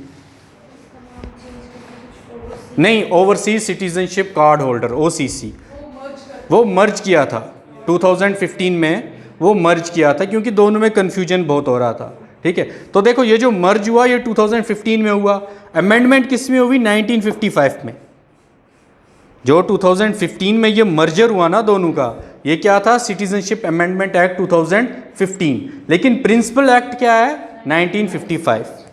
अगर आप इनकम टैक्स एक्ट 1961 की बात करो, उसमें फाइन, देखो बाय रूल जो हमारा बजट होता है, बजट के टाइम पे क्या होता है, अगर हमें कोई इनकम टैक्स से रिलेटेड टैक्स स्लैब को इंक्रीज़ या डिक्रीज़ करना है तो हम एक फाइनेंस बिल लाते हैं, क्या लाते हैं, फाइनेंस बिल। फाइनेंस बिल के प्रोविजंस के थ्रू हम क्या करते हैं, कुछ भी ऐड या डिलीट करते हैं। तो इसका मतलब ये नहीं कि जो इनकम टैक्स एक्ट 1961 है मैंने वो डिलीट कर दिया, उसमें अमेंडमेंट हुई, वो प्रिंसिपल एक्ट है, क्या है, प्रिंसिपल एक्ट, ठीक है। हाँ, तो आर्टिकल 8 लिखिए क्या है, right of citizenship, right of citizenship of certain persons of Indian origin, certain persons of Indian origin residing outside India, ठीक है।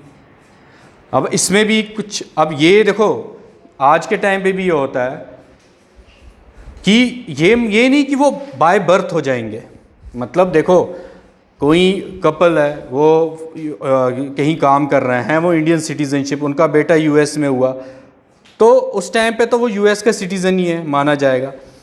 अब ये नहीं कि इंडिया को ऑटोमेटिकली ऐसा कोई सिस्टम है कि यहाँ मैंने बटन दबाया और वो इंडियन सिटीज़न हो गया, नहीं।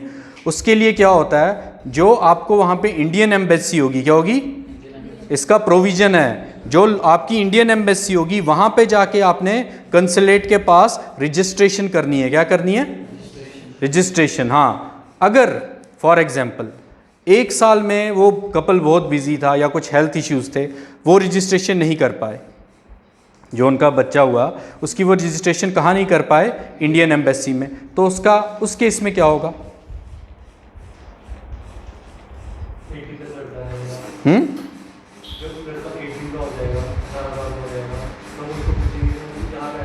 नहीं, और क्या हो सकता है,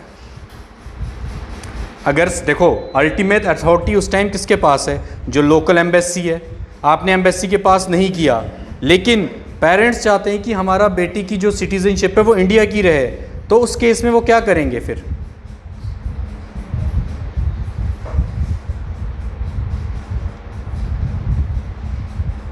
कोई तो वे आउट होगा।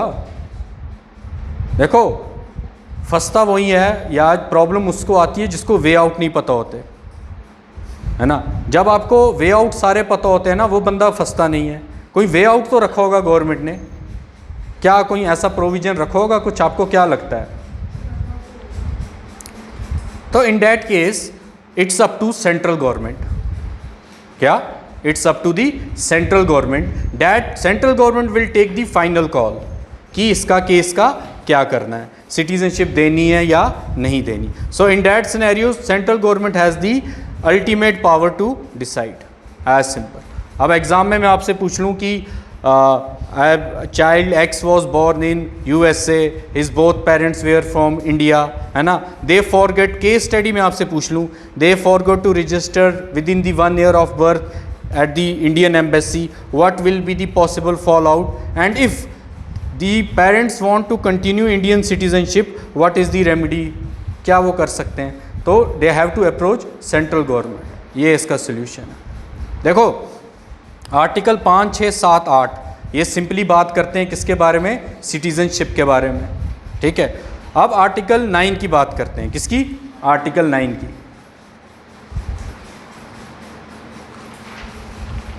वो डेस्टल आ जाने दो। आर्टिकल 9 की अगर मैं बात करूं, अच्छा US जो है, कोई कंट्री ऐसी है जो डुअल सिटीजनशिप अलाउड करे? इंडिया? अच्छा, एक टाइम पे US का सिटीजन ब्रिटेन का सिटीजन भी हो सकता है और US का सिटीजन भी हो सकता है। मैं आपसे पूछ रहा हूँ,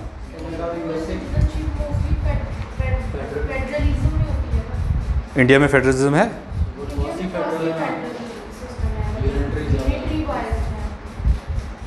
अच्छा, मीन्स कि अगर NRIs, तो देखो NRIs होते तो वो भी इंडियंस ही हैं।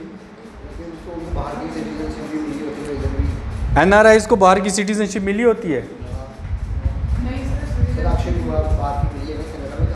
अक्षय कुमार NRI थोड़े हुआ फिर, सिटीजन हो गया ना। देखो पहले एक डेफिनेशन क्लियर आज करके आना, OC लिखो कॉपी पे, NRI versus OCI versus PIO, इन तीनों को कंपैरिजन और कंट्रास्ट करके आना। वो मुझे पता है वो ओवरसीज सिटीजन कार्ड होल्डर हो गया है, बट मैं जनरल आपसे पूछ रहा हूँ, ठीक है। 180 दिन, हाँ 180, देखो अब 6 महीने कंटिन्यूसली अगर आप देखो, किसी में 31 दिन होंगे, किसी में 30, लेकिन उन्होंने रफली कितना कर लिया है? 180, ठीक है। तो आर्टिकल 9 क्या कहता है? अब कल जैसे अक्षय कुमार की बात करें, अक्षय कुमार इस वक्त इंडिया में है, वो कहाँ का सिटीज़न? कनाडा का, और इंडिया में वो काम कर रहा है बहुत अच्छा, इंडिया को टैक्स पे कर रहा है, बॉलीवुड में काम कर रहा है, ठीक है। इंडिया एक हिसाब से एक रेवेन्यू तो अर्न करके दे रहा है, टैक्स पेयर है, ठीक है, हाईएस्ट टैक्स पेयर भी है, एक टाइम पे रहा, ठीक है। तो अब अक्षय कुमार का मन करे, वो कहे कि देखो मैं कनाडा की सिटीज़नशिप छोड़ नहीं सकता, ठीक है, तो क्योंकि मेरे को गिफ्ट मिला है, मैं अब उन्हें मना नहीं कर सकता, लेकिन मैं चाहता हूँ मेरे पास इंडिया की सिटीज़नशिप भी रहे। हाँ, इंडिया की सिटीज़नशिप भी। क्या ऐसा होगा कि गवर्नमेंट पार्लियामेंट में एक बिल लाएगी कि आज से हमारा डुअल सिटीज़नशिप हो गया? क्या बात कर रहे हो सकता है? हाँ, पार्लियामेंट कर तो सकता है ना, कर तो सकता है, लेकिन करेगा नहीं, ठीक है ना। एक सिंगल केस के लिए वो, ठीक है ना, वो उसको बोलेंगे देखो आप यहाँ रह रहे हो, ठीक है, आप यहाँ देखो, अक्षय कुमार के पास वोटिंग राइट भी नहीं है, अक्षय कुमार प्रोटेस्ट भी नहीं कर सकता, आर्टिकल 19 भी उसके पास नहीं है। अक्षय कुमार के पास क्या है? आर्टिकल 20 और 21 और 32, ये 3 आर्टिकल्स हैं, ठीक है। तो सिंपली आर्टिकल 9 कहता है कि हमारे इंडिया में there will be a single citizenship. क्या? हाँ, so write down article 9, it's single citizenship, no dual citizenship, एक ही सिटीजनशिप होगी, और वो भी कंट्री की अनलाइक यूएसए, वहाँ पे देखो यूएसए की अगर मैं बात करूँ, वहाँ पे क्या है, स्टेट की अलग सिटीजनशिप है और एक आपकी जो यूएस की। सो वहाँ पे क्या है, डुअल सिटीजनशिप कंसेप्ट। इंडिया में क्या है, सिंगल सिटीजनशिप। ये नहीं पहले मैं जे को पहले जे का एक अलग था, हैं, स्टेट सब्जेक्ट था तो जे के रेजिडेंट भी थे, लेकिन अब जो है, बट देखो आर्टिकल उसका ये मतलब नहीं था कि डुअल सिटीजनशिप थी, है ना। अब इसको अगर आप कॉन्स्टिट्यूशनल वे में देखो, वो एक अलग आर्टिकल था, उसके तहत आप क्या थे, कुछ आपके पास स्पेशल प्रिविलेज थी, ठीक है। बाकी ये नहीं था कि डुअल सिटीजनशिप आपके पास थी, ठीक है। सो इंडिया में इस प्योरली आ सिंगल सिटीजनशिप, ठीक है। सो आर्टिकल 9 क्या कहता है, किसके बारे में, सिंगल सिटीजनशिप के बारे में। हाँ, तो अब बात हो गई आपकी आर्टिकल 9 की, अब बात आती है किसकी, आर्टिकल 10 की। देखो मैंने आपको नौकरी दी, सपोज मैंने आपको जॉब पे रखा, आपके साथ एक आपकी गवर्नमेंट जॉब लगती है, आपके साथ आपको मैंने बुलाया, आप सिलेक्टेड हो, कल से जॉब पे आओ, ठीक है। और ना आपके साथ मैंने कोई एग्रीमेंट साइन हुआ, ना आपका गवर्नमेंट के साथ कोई डॉक्यूमेंट साइन हुआ, मैंने आपको फ़ोन किया, आपका लिस्ट में नाम है और कल से आके कुर्सी पे बैठो, आप गए और बैठ गए। 4 महीने बाद मैंने कहा छोड़ो, आपकी नौकरी चली गई, ठीक है। आप ऐसी नौकरी करोगे? नहीं, उस टाइम में तो कर लोगे, शायद मिल रही है नौकरी, कर लेते हैं।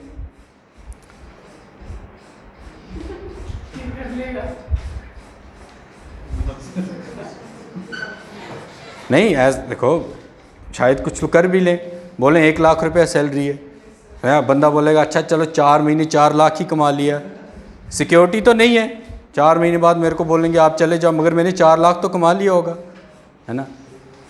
लेकिन कोई देखो जनरली ऐसा नहीं होता। आपको क्या है, आपको प्रॉपर डॉक्यूमेंट साइन करने हैं, आपका एक वेरिफिकेशन होगी, डिपार्टमेंटल वेरिफिकेशन होगी, आपका बैकग्राउंड चेक होगा, फिर आपको एक जॉब। देखो जब भी आपकी जॉब लगती है, आप अपॉइंट होते हो, आपकी सैलरी कम से कम 3-4 महीने बाद आती है। उसका रीज़न क्या होता है, 3-4 महीने आपकी वेरिफिकेशन होती है, आपका बैकग्राउंड चेक होता है, ठीक है। और जे में थोड़ा ज़्यादा टाइम लगता है, ठीक है, क्योंकि CID वेरिफिकेशन होती है, प्रॉपर बैकग्राउंड चेक होता है। तो आपने उस टाइम में तो कह दिया कि आप यहाँ के सिटीज़न हो, आपने मेरे से कह दिया, मैं ऐसा हुआ, गवर्नमेंट ने उस टाइम पे कहा ठीक है ये लाइन है, ये आपकी एक लाइन है, आप इस टाइम इंडियन और उस टाइम उस साइड कौन हो, आप पाकिस्तान के लोग, आपके पास क्या लीगल राइट है कि आप इंडियन सिटीज़न हो कि नहीं हो। कल मैं आपको उठा के डिपोर्ट कर दूं किसी और कंट्री में, आपके पास क्या राइट है? हाँ, मैंने वोटर राइट भी नहीं दिया आपको।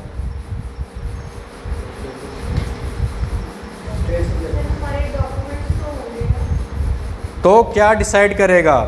तो इसका ये मतलब है आर्टिकल 10 क्या कहता है कि आपके पास एक गारंटी है कि you will enjoy the citizenship, you will enjoy the citizenship provided to you, ठीक है। आर्टिकल 10 आप लिखो, continuance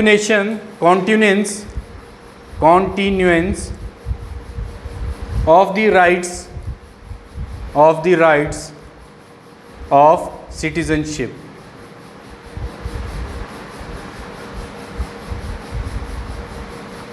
इसका मतलब ये आपको एक सिक्योरिटी प्रोवाइड करता है कि आपको जो आपकी ये नागरिकता है, आपकी सिटीजनशिप है, ये चलती रहेगी डिपेंडिंग अपॉन कि आप, अब वो बात की बात है अगर हमने उसको टर्मिनेट करना है, क्या करना है, लेकिन जनरली क्या है, जो आपकी सिटीजनशिप है वो चलती रहेगी। अब आर्टिकल 11 लिखो,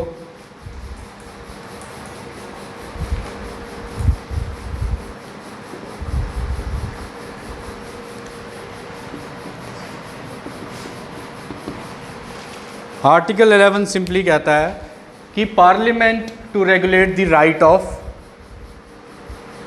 parliament to regulate the right of citizenship by law, parliament to regulate the right of citizenship by law। मतलब कि इसका ये मतलब है, साइड में लिख लो कि it is under the union list. इसका ये मतलब है कि पार्लियामेंट ही सिर्फ can make laws on citizenship. इसका ये मतलब है कि it falls under union list. So citizenship तभी, अगर आपने देखा होगा जो सिटीजनशिप एक्ट, जो सिटीजनशिप अमेंडमेंट एक्ट 2019 है, क्या वो शेड्यूल 5 में एप्लीकेबल है? हमारे कॉन्स्टिट्यूशन का शेड्यूल 5 क्या कहता है?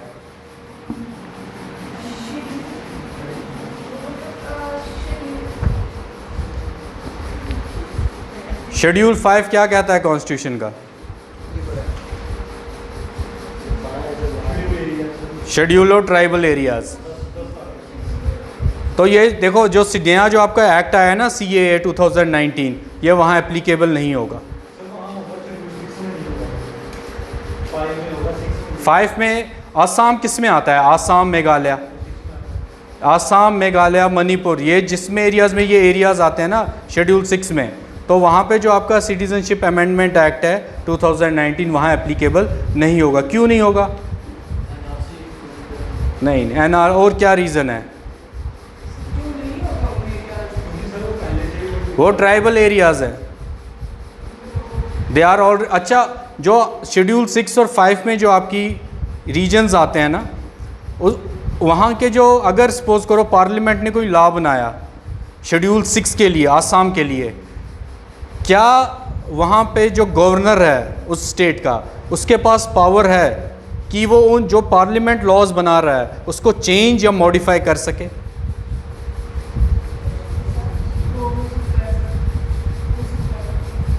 अगर आपने पढ़ा हो ठीक से, आर्टिकल शेड्यूल 6 में जितने भी ट्राइबल एरियाज़ आते हैं ना, वहाँ पे जो अल्टीमेट अथॉरिटी जो है वो गवर्नर के पास लाई करती है। तो अगर प्रेसिडेंट या पार्लियामेंट कोई भी कुछ ऐसा लॉ बनाए उन एरियाज़ के लिए, तो वो गवर्नर तक है।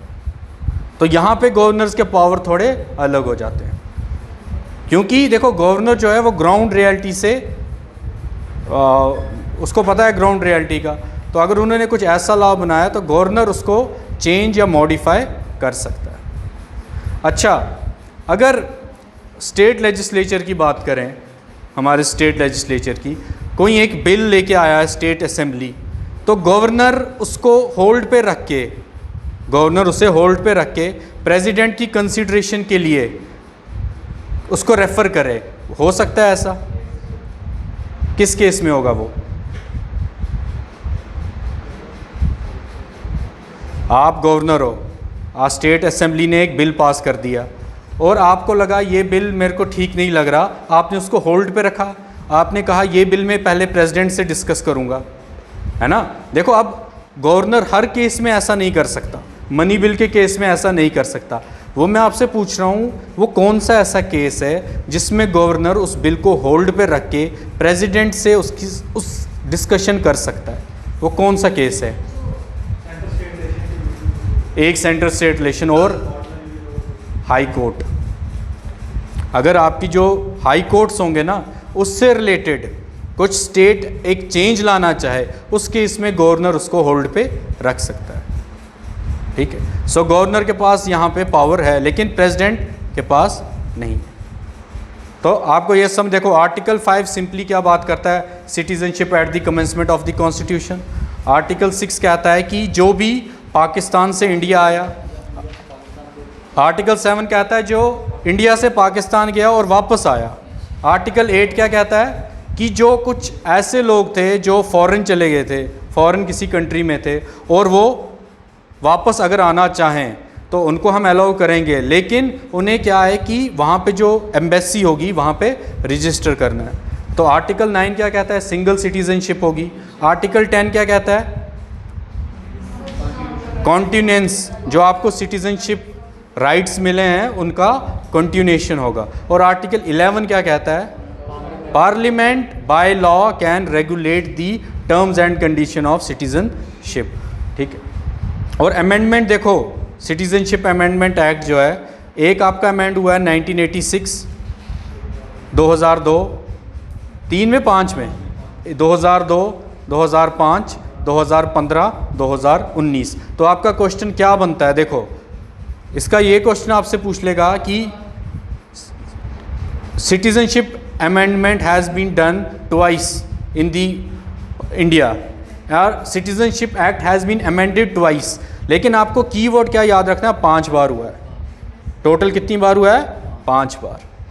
हाँ देखो जो लास्ट वाला था ना 2015 में जो हुआ था, उसमें क्या किया था हमने? 4th अमेंडमेंट जो थी उसमें हमने PIO, person of Indian origin, और ओवरसीज सिटीजन्स ऑफ इंडिया, इनको मर्ज कर दिया था। PIO प्लस OCI, उनको हमने दे दिया था OCC। PIO प्लस OCI, इसको हमने दे दिया था OCC, overseas citizenship card holder.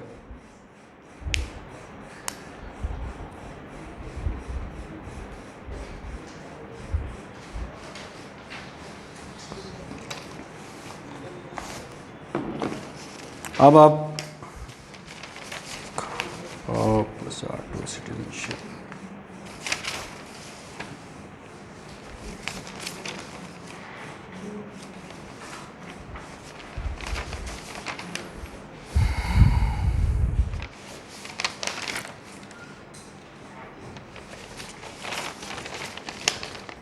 अब लिखो different modes of acquiring, modes of acquiring citizenship, modes of acquiring Indian citizenship, of acquiring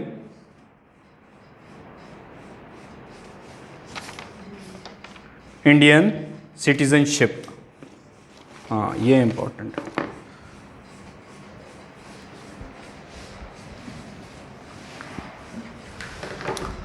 अब देखो इससे अभी हमने क्या डिस्कस किया? आर्टिकल्स 5 से लेके 11 तक। अब जो हम डिस्कस कर रहे हैं वो क्या है? जो आपका सिटीजनशिप अमेंडमेंट एक्ट है 1955, उसके अंडर जो सेक्शंस हैं, क्या हैं? सेक्शंस। उसके अंडर जो सेक्शंस है, मींस देखो आपकी पॉलिटी में ये सारे लिखे हुए हैं, लेकिन ये नहीं मेंशन किया हुआ कि ये कौन सा सेक्शन है। ठीक है, तो आपको याद रखना है सेक्शन 3, 4, 5, 6, 7। सेक्शन 3, 4, 5, 6, 7, ये 5 सेक्शन याद रखने। सेक्शन 3 क्या कहता है? Citizenship by birth, citizenship by birth.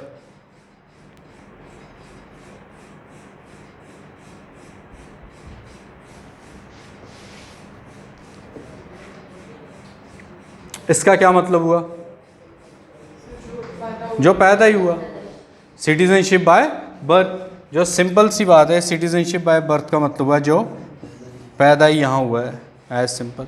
अब इसमें भी कुछ क्राइटेरियाज हैं, जैसे कि फर्स्ट क्राइटेरिया लिखो, पॉइंट बनाना, ज़्यादा नहीं लिखना है इसमें। Any person born in India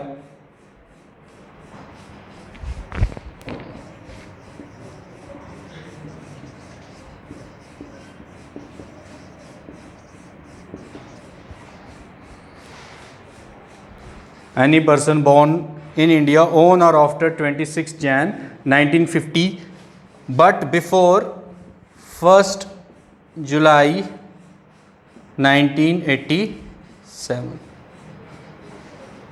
तो टाइम टू टाइम क्या है, हमने इसको रेगुलेट भी किया। रेगुलेट क्यों किया? देखो क्या होता है रेगुलेट का मतलब, हम क्यों ऐसा करते हैं? कभी कभी हमारे इस एक्ट में कुछ लूप होल्स होते हैं, या कुछ लैकूनाज होते हैं जिसका कोई फ़ायदा उठा सकता है। तो वो हमें तभी पता चलता है जब हम एक्ट को, अब देखो जैसे GST एक्ट आया 2017, स्टार्टिंग में जब इम्प्लीमेंट हुआ 1 साल तक लोगों में बहुत प्रॉब्लम हुई, है ना। कोई GST आए 1 आवर के अंदर करता था, कोई 2 के, तो बहुत सारा मिसमैच होता था, कन्फ्यूजन होता था। फिर उसको और फैसिलिटेट किया, ई-वे बिल आया, है ना। अगर आप एक इंटर स्टेट मूवमेंट कर रहे हैं और इतने किलोमीटर से ज़्यादा है और 50,000 से ज़्यादा गुड्स की वैल्यू है, आपके पास ई-वे बिल होना चाहिए, ठीक है। तो चीज़ों को सिंप्लीफाई करने के लिए देखो, कोई भी एक्ट स्टार्टिंग से ही परफेक्ट नहीं बनता। जब एक्ट बनता है उससे इम्प्रूवाइजेशन उसमें हमेशा रहती है। तो टाइम टू टाइम हम उसे क्या करते हैं, इम्प्रूव, ठीक है। That's why we make an amendment, ठीक है। तो ये आपका हो गया सिटीजनशिप बाय बर्थ। उसके बाद लिखिए सिटीजनशिप बाय डिसेंट, सेक्शन 4।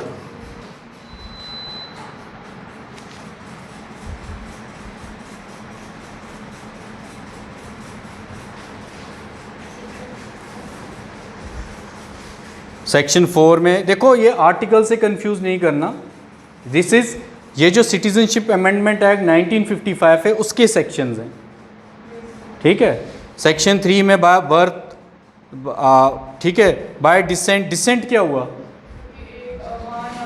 हाँ, कोई दोनों में से आइदर पेरेंट्स। तो अब इनिशियली क्या था, लिखो इसमें थोड़ा आप,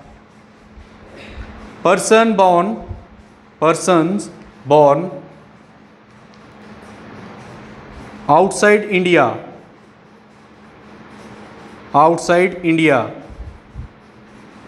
on or before, cut off date यही होगी इसकी स्टार्टिंग में, ऑन और बिफोर 26 Jan 1950,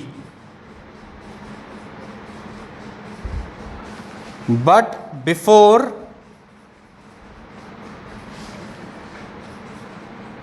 10 December 1992।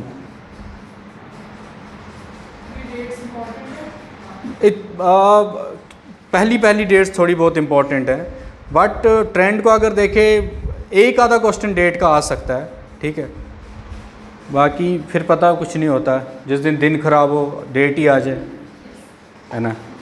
कोई एश्योरिटी कोई नहीं हो सकती क्या इंपॉर्टेंट है क्या नहीं है। ये जो यूपीएससी और आज जो एग्ज़ाम्स होते हैं इनमें कुछ इम्पॉर्टेंट अनइम्पॉर्टेंट नहीं होता, कुछ भी कहीं से भी आ सकता है, ठीक है। तो अगर कोई हाँ, अगर यही एग्ज़ाम लेवल 5 लेवल 6 का हो, उनके लिए डेट्स इतनी इंपॉर्टेंट मैटर नहीं करती, बट यूपीएससी जैसे एग्ज़ाम के लिए डेट भी आना चाहिए। और अगर आप ज्योग्राफी पढ़ रहे हो, आपको साइक्लोन कहाँ से आया, कितना प्रेशर था, ये एक एक चीज़ आपको जब पता होगी ना, एक एक कंसेप्ट आपको जिस दिन समझ आ जाएगा ना, और आप दिन के 100 MCQ सॉल्व कर सकोगे जिसमें आप 50 गलत और 50 सही कर रहे हो, फिर आपको मानो आपकी प्रिपरेशन राइट डायरेक्शन में है। अभी तो आप सिर्फ पढ़ रहे हो, ठीक है। जितना आपने पढ़ा है ना, अगर घुमा के उसके 20 क्वेश्चन भी डाल देना कोई एग्जामिनर, पूरा घुमा के, आप बोलोगे हमने कुछ नहीं पढ़ा। तो इसका क्या मतलब है, पढ़ना इम्पोर्टेंट तो है लेकिन एप्लीकेशन बेस्ड स्टडी होनी चाहिए, ठीक। अब इसमें भी इन्होंने एक चेंज कर दिया, जो ये आपका डिसेंट वाला था, इसमें क्या हुआ, फ्रॉम लिखने की ज़रूरत नहीं है। इसमें क्या हुआ, 3 दिसंबर 2004 के बाद क्या हुआ कि पहले क्या होता था, पहले जैसे कि फॉर एग्ज़ाम्पल कोई इंडियन ओरिजिन के कपल हैं, वो यूएस में, उनका कोई बेटा हुआ तो वो बाय डिसेंट उसे हम इंडियन मान लेते थे। 2004 से पहले हम क्या मानते थे कि हाँ, अगर उसके पेरेंट्स इंडियन हैं तो ये भी इंडियन है। लेकिन 3 दिसंबर 2004 के बाद हमने क्या कहा, नहीं, अगर ऐसा कोई केस होता है तो आपको जाके जो एम्बेसी है वहाँ पे रजिस्ट्रेशन करनी है, ठीक है, 1 साल के अंदर। तो वही केस अगर नहीं की तो सेंट्रल गवर्नमेंट फिर केस टू केस डिसाइड करेगा। तो ये किस केस में आ गया, बाय डिसेंट। फिर आपका सेक्शन 5 आता है, registration.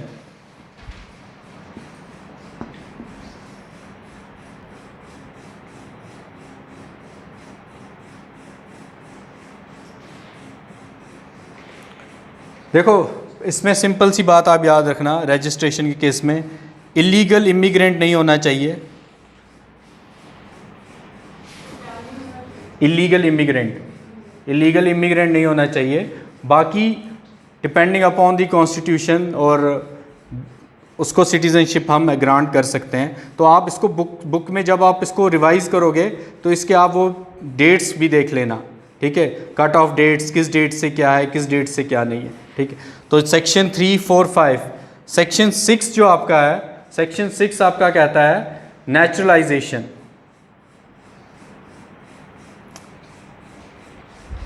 Section 6 deals with naturalisation. Naturalisation का क्या मतलब हुआ?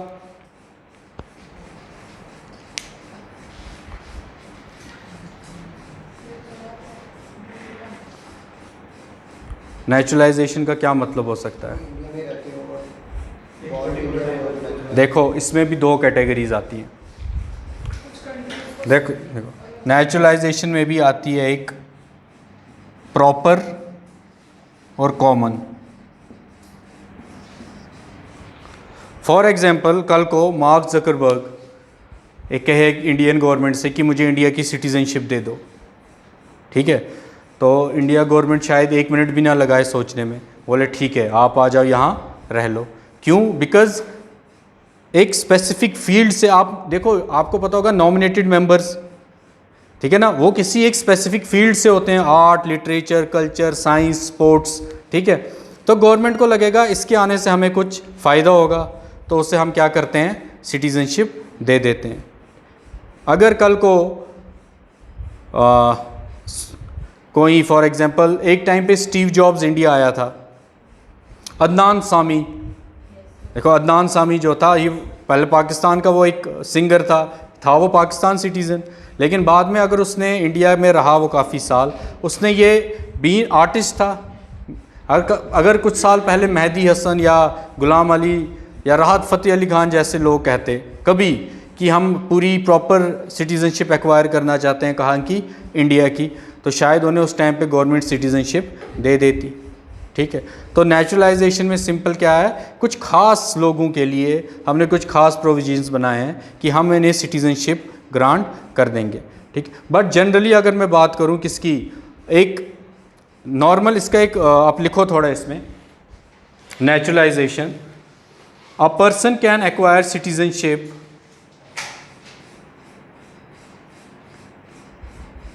a person can acquire citizenship by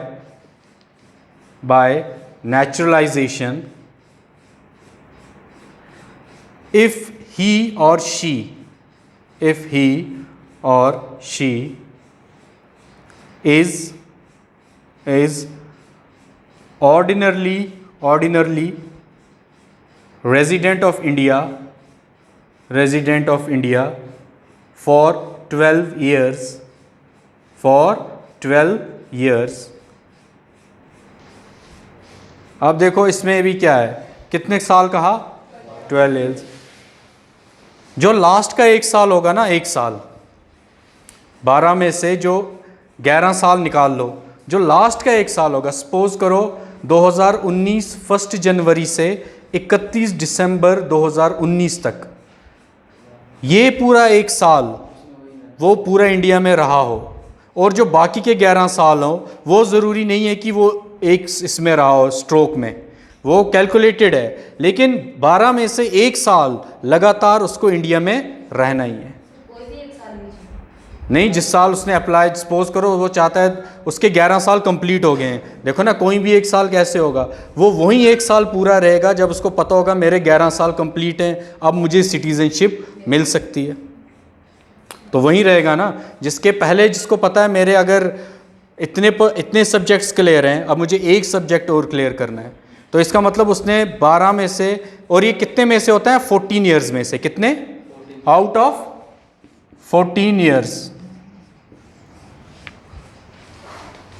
तो हाँ,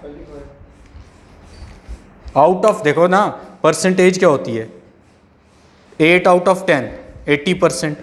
तो कुछ उन्होंने क्या कहा, उन्होंने कहा अच्छा ठीक है 12 साल तो है, 1 साल तो आपको कंटिन्यू रहना ही रहना है, बाकी के जो 11 साल है ज़रूरी ये नहीं कि आप उसमें हर दिन रहे हो। देखो इसका क्या मतलब है, जो बाकी के, हाँ 12 साल को पूरा एक कंट्री मतलब दिल्ली से बॉम्बे जा सकता है, बट दिल्ली से इंग्लैंड नहीं जा सकता, फिर नहीं मिलेगी। टोटल 12 साल में से टोटल 14 साल में से उसका 12 साल का स्टे होना चाहिए, एक ये हुआ। लेकिन उन 12 साल में से 1 साल जो है उसका वो पूरा लास्ट का वो पूरा इंडिया में होना चाहिए स्टे।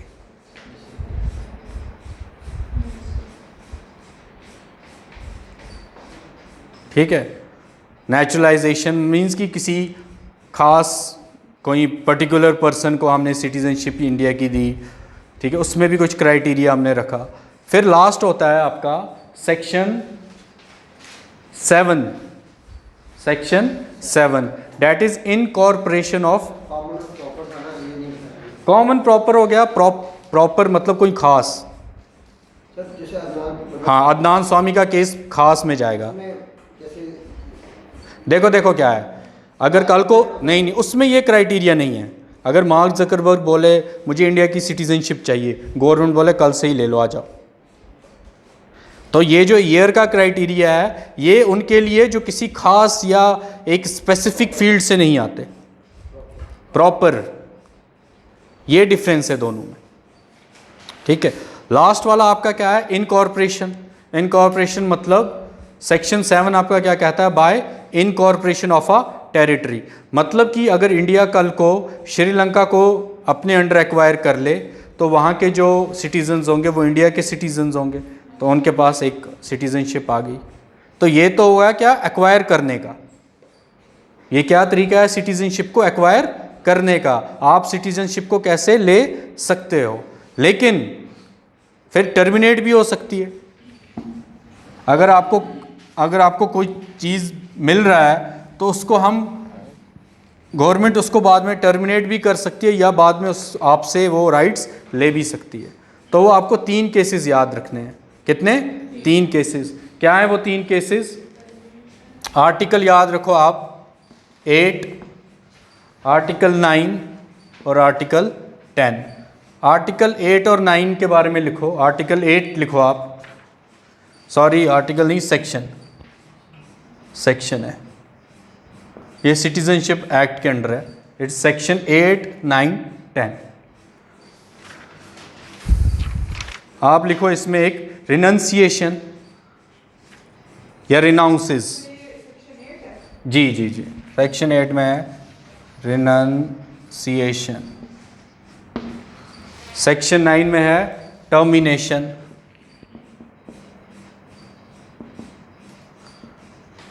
और सेक्शन 10 में है आपका डिप्राइवेशन। अच्छा, रिनंसिएशन और टर्मिनेशन में क्या डिफरेंस है?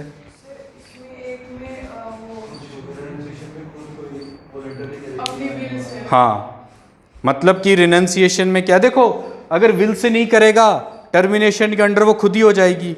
मतलब यह है कि आप मेरे को इन्फॉर्म करो या ना करो, आपकी जो सिटीजनशिप है वो टर्मिनेट भी ऑटोमेटिकली हो जाएगी। सपोज आपको पास, आप रिनंसिएशन के अंडर आप यूएसए की सिटीजनशिप बन गए, आपने इन्फॉर्म किया एम्बेसी में कि मैं अब यूएस का सिटीजनशिप हूँ, मेरे पास यूएस का पासपोर्ट है, तो मेरी इंडियन सिटीजनशिप को आप ये कर दो, रिनाउंस कर दो। क्या कर दो? रिनाउंस कर दो। ठीक है। और आप यूएस की सिटीजनशिप बन गए, आपने इंडिया को इन्फॉर्म नहीं किया, इन दैट केस आपकी जो इंडियन सिटीजनशिप है वो ऑटोमेटिकली टर्मिनेट हो जाएगी। क्या होगी? ऑटोमेटिकली टर्मिनेट हो जाएगी। देखो रिनंसिएशन जो है ये वॉलंटरी एक्ट है। क्या है?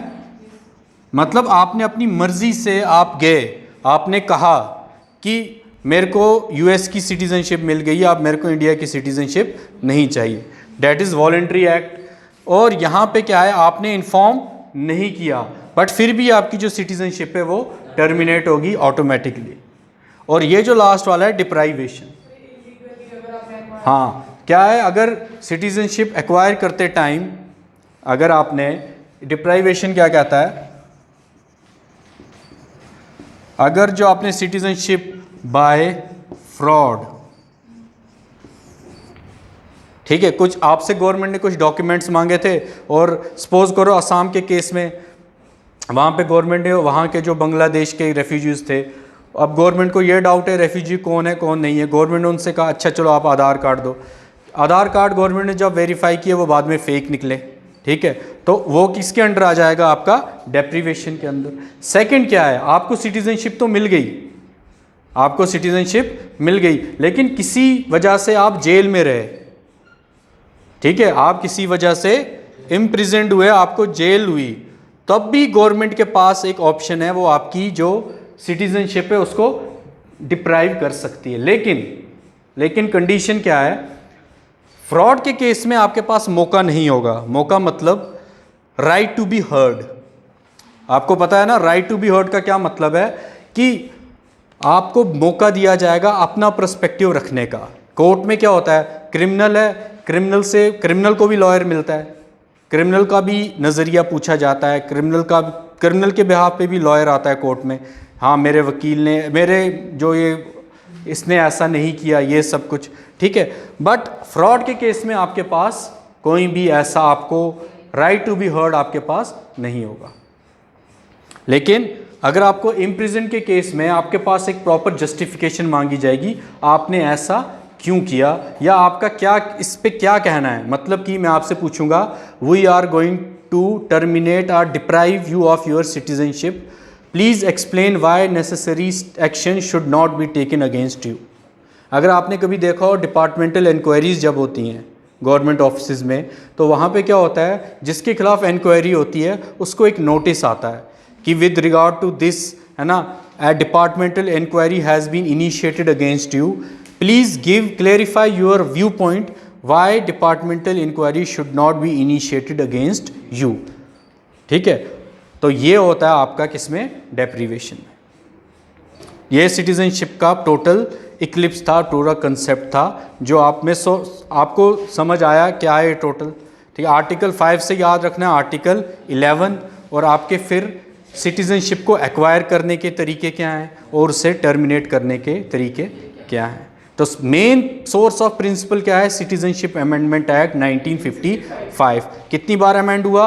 5 बार। ठीक है, अमेंड हम क्यों करते हैं? ताकि जो लूप होल्स हैं उन्हें रेक्टिफाई कर सकें। लेटेस्ट अमेंडमेंट कब हुई? 2019 में, जिसको लेके इतना बड़ा हंगामा भी हुआ। ठीक है, उसमें भी कुछ एक्सेप्शंस हैं। तो ये आपको सिर्फ सिटीजनशिप में इतना ही आपको याद रखना है, ओवरऑल कंसेप्ट। और बात रही